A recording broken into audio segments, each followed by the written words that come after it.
I like the lighting, especially the green bit, because it shows something like weird and abnormal, like something was wrong, and also the music sort of fit the mood of the and the themes of the film. I think it did, because when you put it on, it's like first person camera. It worked really well because you're looking through his eyes and what he's doing. I like how it built up with the music as well, because you know what's you expect something, but then it kind of stops, and then you see right at the end that he obviously killed someone.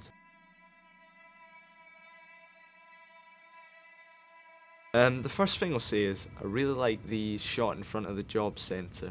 I thought that was quite good, because nobody else seems to have used shots in the street with other people, especially coming out of a building or something like that. So I thought that was good.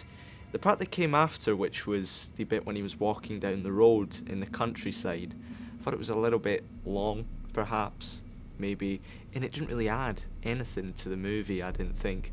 Also, I thought the way that he went from the job centre all the way to the countryside, and by the looks of it he was walking, it kind of took away from the realism a bit of the film, because he just kind of magically went from one place to the other.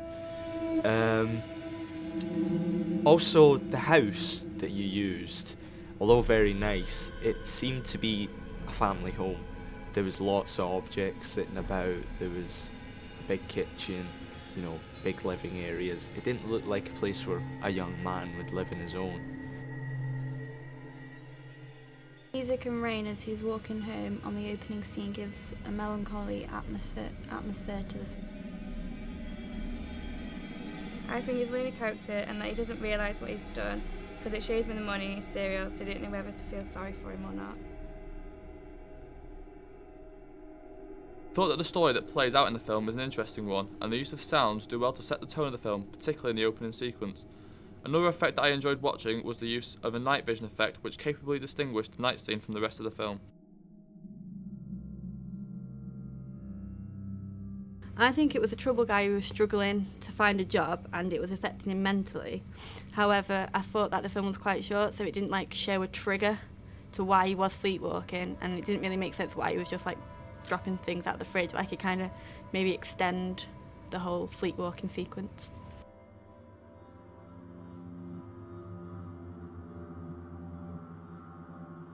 Yeah, I did think it helped actually to sort of explain that he'd actually killed someone rather than just wandering around with a knife.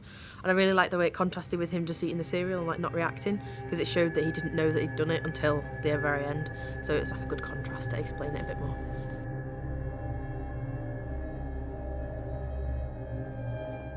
I probably would have shortened the beginning sequence of introducing the character by using more jump cuts, and maybe include more character development scenes throughout the film.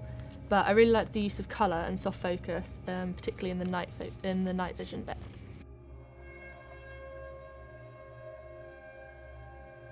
And yes, with the miserable weather and the character being alone, gave a isolated and lonely feel, which was continued in the rest of the film.